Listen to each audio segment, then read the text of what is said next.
الحمد لله رب العالمين والصلاة والسلام على خاتم الأنبياء والمرسلين أما بعد فأعوذ بالله من الشيطان الرجيم بسم الله الرحمن الرحيم قال الله تبارك وتعالى في القرآن المجيد والبرهان العظيم بسم الله الرحمن الرحيم خذ من أموالهم صدقة تطهرهم وتزكيهم بها وصل عليهم إن صلاتك سكن لهم والله سميع عليم صدق الله مولانا العظيم وصدق رسوله النبي الكريم الأمين. محبت و ذوق کے ساتھ، ادب و احترام کے ساتھ نبی رحمت شفیع امت صلی اللہ علیہ وسلم کی مبارک ذات پر درود پاک کا تحفہ پیش کیجیے. اللہم صلی علی سیدنا و مولانا محمد صلی اللہ علیہ وآلہ وسلم صلاۃ و سلام علیک یا سیدی یا رسول اللہ وعلی آلک و اصحابک یا خاتم النبیین. اللہ تبارک و تعالی کا بے حد فضل ہے، اللہ تعالی کا بے پناہ احسان ہے. اللہ تعالیٰ نے ہم سب کو اپنے مقدس گھر میں آنے کی توفیق عطا فرمائی. اللہ تعالیٰ کی بارگاہ میں دعا کرتے ہیں کہ اللہ پاک ہمارا یہاں پر آنا، مل کر بیٹھنا، دین کی باتیں کرنا، عمل کے ارادے کرنا اپنی پاک اور بلند بارگاہ میں قبول فرمائے. اللہ تبارک و تعالیٰ کا یہ دستور ہے کہ وہ اپنے مختلف بندوں کو مختلف طرح سے آزماتا ہے اور آزما کر اس بات کی پہچان کرواتا ہے کہ کون رب ذوالجلال کی محبت میں کھرا اور سچا ہے اور کون اس کی محبت میں کھوٹ کا شکار ہے. طرح طرح سے اللہ تعالیٰ نے انسان کو آزمایا اور آزمائے گا. آزمائش کی ایک صورت یہ بھی ہے کہ اللہ رب ذوالجلال نے شیطان کو انسان پر قدرت دی ہے کہ شیطان انسان کو مختلف طرح سے بہکاتا ہے، وسوسوں میں مبتلا کرتا ہے اور اس طرح اس کو صراط مستقیم سے، راہ نجات سے ہٹاتا ہے. اسی طرح انسان کا جو نفس امارہ ہے، اللہ تبارک و تعالیٰ نے اس کو بھی بڑی قوتیں دی ہیں، بڑی طاقتیں دی ہیں اور بسا اوقات یہ نفس امارہ بھی انسان کے بقیہ نفسوں پر حاوی ہو جاتا ہے. خوش نصیب ہے، کامیاب ہے وہ بندہ جس نے اپنے دل کو پاک کیا، اپنے نفس مطمئنہ کے ذریعے سے ابدی نعمتوں کو حاصل کیا. بہت سارے لوگ ایسے ہیں کہ جن کو اللہ تبارک و تعالی خصوصاً اپنی رحمت کے سائے میں لیتا ہے، وہ گناہ نہیں کرتے. کچھ افراد تو ایسے ہیں کہ جو گناہوں سے معصوم ہیں کہ ان سے گناہ ہو ہی نہیں سکتے، اور کچھ افراد ایسے ہیں کہ جن کو اللہ تعالیٰ اپنے فضل سے گناہوں سے بچا لیتا ہے، اور کچھ کمزور اور ناتواں انسان ایسے ہیں کہ جو گناہوں میں مبتلا ہو جاتے ہیں. اس مختصر سی تمہید کے بعد جو ہم نے بات عرض کرنی ہے وہ بات یہ ہے کہ اللہ تعالیٰ نے انسان کو مال عطا فرمایا. انسان کو اللہ تبارک و تعالیٰ نے اپنی عطا سے، اپنی جناب سے مال و دولت عطا فرمایا، اور اس طرح اللہ تعالیٰ نے انسان کی آزمائش کا سامنا کیا، انسان کو آزمایا۔ آج کے خطبے میں انشاءاللہ تعالی ہم مال کے حوالے سے جو بندہ مومن کو آزمائش ہوتی ہے اس کے بارے میں سنیں گے، اور پھر انشاءاللہ تعالی زکوٰۃ کے کچھ مسائل انشاءاللہ تعالی ہم سننے کی سعادت حاصل کریں گے۔ قرآن مجید فرقان حمید میں اللہ تبارک و تعالی نے مال کو، اولاد کو اور دنیا کی دھن دولت کو انسان کے لیے آزمائش قرار دیا، لیکن یہ بات یاد رکھیں کہ ہر مال، ہر اولاد، ہر دنیا کا دھن دولت جو ہے وہ آزمائش ہو، انسان کے گناہ میں مبتلا ہونے کا سبب ہو، یہ ضروری نہیں ہوتا، بلکہ بہت سارے مواقع ایسے ہوتے ہیں کہ انسان اسی مال کے ذریعے، اسی اولاد کے ذریعے دنیا اور آخرت میں کامیابیاں سمیٹنے میں کامیاب ہو جاتا ہے۔ مثال کے طور پر انسان اپنے مال سے اگر راہ خدا میں خرچ کرتا رہتا ہے، اپنے مال کو انسان اگر اس کی پوری زکات دیتا ہے تو انسان مال کی فتنے سے، مال کی آزمائش سے اپنے آپ کو بچا لیتا ہے۔ لیکن اس کے مقابلے میں اگر کوئی آدمی صرف یہی تمنا رکھتا ہے کہ مال جمع ہی ہوتا رہے، اب مال کا کیا حق ہے؟ رب ذوالجلال نے اس مال میں کتنے حصوں کو اپنے لیے اور لوگوں کے لیے، اپنے بندوں کے لیے منتخب کیا ہے، وہ اس چیز کا خیال نہیں رکھتا، زکوٰۃ ادا نہیں دیتا، تو یہی مال اس کے لیے فتنہ اور آزمائش بنا دیا جاتا ہے۔ زکوٰۃ کے حوالے سے جو ہے وہ کچھ زکوٰۃ کے آداب بھی ہیں، زکوٰۃ کے فائدے بھی ہیں۔ دنیاوی فائدہ زکوٰۃ کا تو بڑا واضح سا ہے کہ زکوٰۃ جب مسلمان پورے طور پر دیانتداری کے ساتھ نکالتا ہے اور حقداروں تک اس زکوٰۃ کو پہنچاتا ہے تو ایک بڑا خوبصورت اور ایک بڑا انوکھا معاشرہ ماض وجود میں آتا ہے۔ کسی دوسرے انسان کی مدد کرنا یہ ہر مذہب کے اندر کہیں نہ کہیں ہے، ہر مذہب یہ بات بتاتا ہے کہ دوسرے انسان کی مدد کرنی چاہیے، لیکن جس خوبصورتی کے ساتھ، جس کمال انداز کے ساتھ قرآن نے اس چیز کو بیان کیا، اسلام نے اس خوبی کو واضح کیا، وہ کمال انداز کسی دوسرے مذہب میں ہمیں دیکھنے کو نہیں ملتا۔ اب اس کمال کا جو ہے نا وہ ادب انشاءاللہ تعالی میں آگے عرض کرتا ہوں۔ زکوٰۃ کا یہ تو ایک دنیاوی فائدہ تھا کہ لوگوں کی ضروریات پوری ہوتی ہیں، لوگوں کی حاجتیں پوری ہوتی ہیں، مال جو ہے صرف اور صرف اوپر والے طبقے میں نہیں رہتا، بلکہ مال گھومتا گھماتا نیچے والے طبقات میں بھی آتا ہے، اور اس طرح ایک خوشحال انسانیت والا معاشرہ قائم ہوتا ہے۔ اس کے علاوہ زکوٰۃ کی جو حکمتیں ہیں، زکوٰۃ کو فرض جو کیا گیا، اس کی بڑی زبردست حکمتیں مفتیان کرام نے، علماء کرام نے بیان فرمائی ہیں۔ مثال کے طور پر زکوٰۃ کی ایک بڑی انوکھی اور بڑی اہم حکمت یہ ہے کہ زکوٰۃ سے انسان کے اندر سے جو کنجوسی کی عادت ہے، جو بخل کی عادت ہے، وہ ختم ہو جاتی ہے۔ فطری طور پر کوئی بھی کسی بھی طبقے سے تعلق رکھنے والا انسان ہے، اس کے دل میں کہیں نہ کہیں کسی کونے خانچے میں مال کی تمنا ہوتی ہے، مال جمع کرنے کی خواہش ہوتی ہے، لیکن جب بندہ اپنے خون پسینے کی کمائی ہوئی دولت، اپنے خون پسینے کی جو کمائی ہے وہ خود اپنے ہاتھوں سے، اپنے مال سے جدا کر کے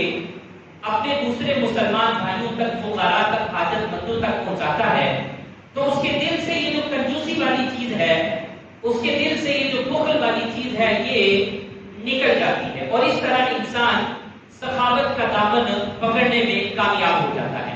اسی طرح ایک زکوٰۃ کی بڑی خوبصورت حکمت جو علماء کرام نے بیان کی ہے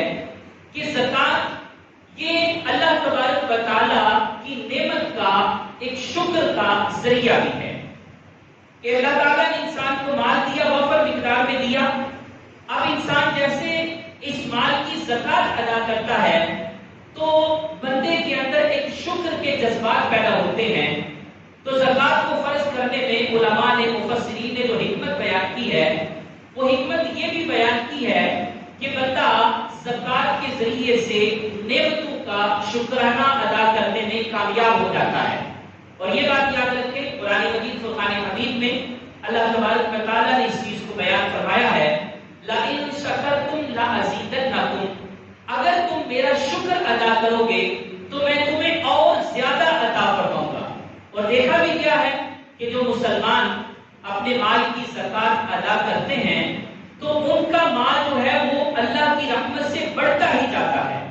بظاہر انسانی آنکھ یہ دیکھ رہی ہوتی ہے کہ 2000 5000 5 لاکھ 10 لاکھ کم ہوا، لیکن در حقیقت دیکھا جائے تو اس کے کم کے اندر اللہ تعالیٰ زیادہ سے بھی زیادہ برکت عطا فرما دیتا ہے. تو یہ ایک زکوٰۃ کی ادائیگی میں حکمت پوشیدہ کی گئی. زکوٰۃ کی سب سے اہم جو حکمت ہے جو مفسرین کرام نے لکھی ہے وہ یہ بیان فرمائی ہے کہ جب بندہ زکوٰۃ ادا کرتا ہے تو زکوٰۃ کی ادائیگی میں تقاضا توحید کی بھی ادائیگی ہوتی ہے. جب بندہ کلمہ توحید پڑھ کر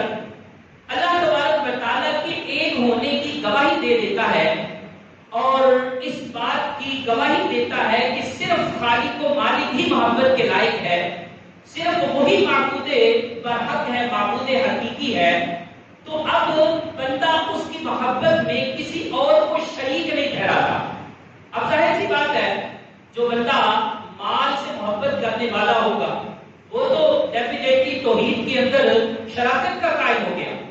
اس نے توحید کے اندر شراکت داری بنا لی کہ اس کو اللہ بھی محبوب ہے اور اس کو اس کا مال بھی محبوب ہے. لیکن جب بندہ زکوٰۃ ادا کرتا ہے تو بندہ یہ کہہ رہا ہوتا ہے کہ نہیں بھائی مجھے مال محبوب نہیں ہے، محبوب صرف اور صرف رب ذوالجلال کی ذات گرامی ہے. تو اس طرح بندہ تقاضۂ توحید کی ادائیگی میں بھی درجہ کمال کو پہنچ جاتا ہے. اور یہ کس طرح ہوتا ہے آپ دیکھیے، ایسے ہی جذبات صحابہ کرام علیہ الرضوان کے سامنے بھی تھے. حضرت ابوبکر صدیق رضی اللہ تعالیٰ عنہ نے اپنا سارے کا سارا مال اللہ رب ذوالجلال کی راہ میں خرچ کر دیا. نبی پاک علیہ الصلوۃ والسلام نے ان سے پوچھا، اے ابوبکر رضی اللہ تعالیٰ عنہ، گھر والوں کے لیے اپنے لیے کیا چھوڑا؟ تو حضرت ابوبکر صدیق رضی اللہ تعالیٰ نے کتنی خوبصورت بات ارشاد فرمائی، فرمایا کہ اللہ اور اس کا رسول اپنے لیے اور گھر والوں کے لیے چھوڑ کر آیا.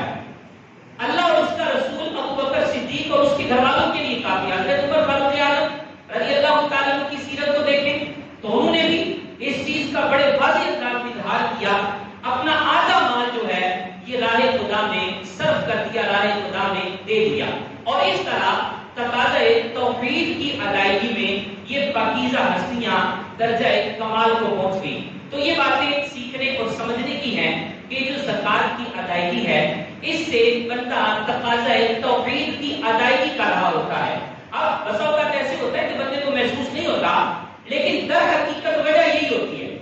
آپ دیکھیے نا، کون ہے جو ایسا ہے کہ جو کہتا ہے کہ جناب مال میرے پاس نہ آئے؟ کسی بھی طبقے کا آدمی ہے وہ یہی کہتا ہے کہ مال آنا چاہیے. لیکن ایک بندہ زکوٰۃ دینے والا مسلمان ایسا ہے جو کہتا ہے کہ نہیں یہ آئے نہیں بلکہ فقراء کے پاس جائے. تو اس طرح وہ کہتا ہے کہ بھئی اللہ کی محبت میں کسی اور کو شریک نہیں کر سکتا. اگر مال کو بچا کر رکھوں گا تو یہ کہہ رہا ہوں گا کہ بھئی میں اللہ کے ساتھ ساتھ مال سے بھی محبت کرتا ہوں. اور ایسا نہیں ہوتا کہ محبت جو ہوتی ہے یہ شراکت داری کو برداشت نہیں کرتی ہے. البتہ ہمارے معاشرے کے اندر ایسے کافی سارے افراد بھی ہمارے وجود میں آ چکے ہیں جو کہ ماڈرن اسلام کے قائل ہیں اور وہ چاہتے ہیں کہ اسلام جو ہے یہ سائنسی اصولوں کے مطابق ہو جائے اور اس طرح ایک نئی عزت پسند والی جو سوچ ہے وہ رکھنے والے، جیسے سیکولر ہیں، لبرل لوگ ہیں، ایتھیسٹ لوگ ہیں، وہ زکات کے اس فریضے کو معاذ اللہ کی پناہ ٹیکس جو ہے وہ بتاتے ہیں۔ یہ اسلام نے، شریعت محمدیہ نے اپنے ماننے والوں پر ایک ٹیکس لگایا ہوا ہے جو کہ سال کے بعد ان کو ادا کرنا ہوتا ہے، حالانکہ ایسا نہیں ہے۔ اگر یہ ٹیکس ہے تو پھر سب لوگوں پر ہونا چاہیے، لیکن ایسا نہیں ہوتا، بلکہ یہ مخصوص افراد پر ہوتا ہے، اور مخصوص افراد کے بھی تھوڑا سا مال ہے، تھوڑی سی جو ہے وہ چیزیں ہیں، وہ انشاءاللہ تعالیٰ میں آخر میں چارٹ بنا کر آپ کو بتاؤں گا کہ کون سی چیزیں ہیں کہ جن پر زکات دینا ہوتی ہے۔ بہرحال اس چیز سے جو ہے وہ ہم نے اپنے آپ کو بچانا ہے اور ایسے لوگوں کی سوچ سے بھی اپنے آپ کو دور رکھنا ہے، بالخصوص میڈیا پہ آ کے۔ رمضان میں ایسے کچھ جو ہے وہ سستے لوگ آتے ہیں سوشل میڈیا پر، مختلف پلیٹ فارم پر، اور آ کر قربانی آئے گی تو قربانی پر حملہ آور ہوں گے، جناب اتنا سارا مال تم غریبوں کو دے دو، تم جو ہے وہ جب مطلب یہ کہ جانوروں کو ذبح کرتے ہو یہ تو تم ظلم کرتے ہو، معاذ اللہ۔ اس طرح کی جو ہے وہ حملے کرتے ہیں کہ جو لا علم مسلمان ہوتے ہیں وہ ان کی باتوں کا شکار ہو جاتے ہیں اور ان کے جال میں پھنس جاتے ہیں اور بہت بڑی نیکی سے محروم ہو جاتے ہیں۔ اور جب غریبوں کو مال دینے کی باری آتی ہے، جیسے زکات ہے، تو کہتے ہیں کہ جناب یہ لوگ اسلام نے اپنے ماننے والوں پر ٹیکس بنا دیا ہوا ہے، حالانکہ ایسا نہیں ہے۔ قرآن مجید فرقان حمید میں اللہ تبارک و تعالیٰ نے کئی دفعہ اس چیز کو واضح طور پر بیان فرمایا، وَأَقِیمُوا الصَّلَاةَ وَآتُوا الزَّکَاۃَ، کہ نماز قائم کرو اور زکات ادا کرو۔ اور پھر نبی پاک علیہ الصلوۃ والسلام کو یہ حکم دیا گیا، خُذْ مِنْ أَمْوَالِهِمْ صَدَقَةً تُطَہِّرُهُمْ وَتُزَکِّیہِمْ، کہ محبوب صلی اللہ علیہ وآلہ وسلم ان سے ان کے مال لیجئے، زکات لیجئے اور انہی کے فقراء میں وہ لٹا دیجئے۔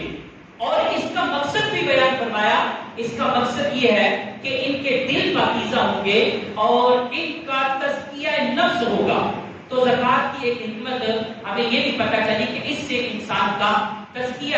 نفس ہوتا ہے۔ خیر ایسے لوگوں کی تو ہم بات ہی نہیں کریں گے، ایک ضمن بات آ گئی جو میں نے عرض کر دی۔ بہرحال یہ ایک بڑا اہم فریضہ ہے جو اللہ تبارک و تعالیٰ کی طرف سے لوگوں پر عائد کیا گیا ہے، اور اس میں لوگوں ہی کا فائدہ ہے، اس میں لوگوں ہی کی بہتری ہے۔ البتہ زکات ادا کرنے کے کچھ آداب ہیں۔ ہمارے کافی سارے لوگ زکات ادا کرتے ہیں لیکن وہ آداب کا خیال نہیں رکھتے۔ سوشل میڈیا میں بہت ساری تصویریں وائرل ہوتی ہیں کہ زکات کی مد میں کسی کو رقم دے رہے ہیں تو اس کی طرح تصویریں بنا رہے ہیں، اسی طرح کوئی چیریٹی کر رہے ہیں تو ساتھ میں تصویریں بنا رہے ہیں۔ تو جو آداب ہیں زکات کے، ہمیں ان کا خاص طور پر خیال رکھنا ہے۔ چند آداب میں عرض کرتا ہوں۔ کسی پر زکات فرض ہے تو وہ زکات کی ادائیگی میں، ویسے یہ خصوصیت کے ساتھ زکات کے لیے ہے، اور بالعموم ہر طرح کا صدقہ، جو بھی چیریٹی ہم کرتے ہیں، جو بھی صدقہ ہم کرتے ہیں، ہر طرح کے صدقے میں ان آداب کا ہمیں خیال رکھنا ہے۔ مثال کے طور پر سب سے پہلا ادب جو زکات کی ادائیگی میں ہے وہ ادب یہ ہے کہ زکات ادا کرتے وقت بندہ سب سے پہلے اپنی نیت کا خیال کرے کہ اس کی نیت کیا ہے۔ اگر تو صرف نیت یہ ہے کہ جناب یہ میرے اوپر ایک فریضہ تھا، میں نے جس اس کو ادا کرنا ہے، فریضہ تو ادا ہو سکتا ہے لیکن زکات کے پیچھے جو اتنا عظیم ثواب ہے شاید یہ بندہ اس سے محروم رہ جائے۔ تو یہ چیز سب سے پہلے پیش نظر رکھنی ہے کہ زکات میں اپنی نیت ذات خدا کو راضی کرنے کے لیے رکھنی ہے۔ زکات ادا کرتے وقت یہ نیت رکھنی ہے کہ یہ نبی پاک صلی اللہ علیہ وآلہ وسلم کا حکم ہے تو میں نبی پاک علیہ السلام کی خوشنودی کے لیے جو ہے وہ زکات ادا کر رہا ہوں۔ دوسرا زکات کی ادائیگی کا جو ادب ہے وہ ادب یہ ہے کہ کوشش یہ کرنی ہے کہ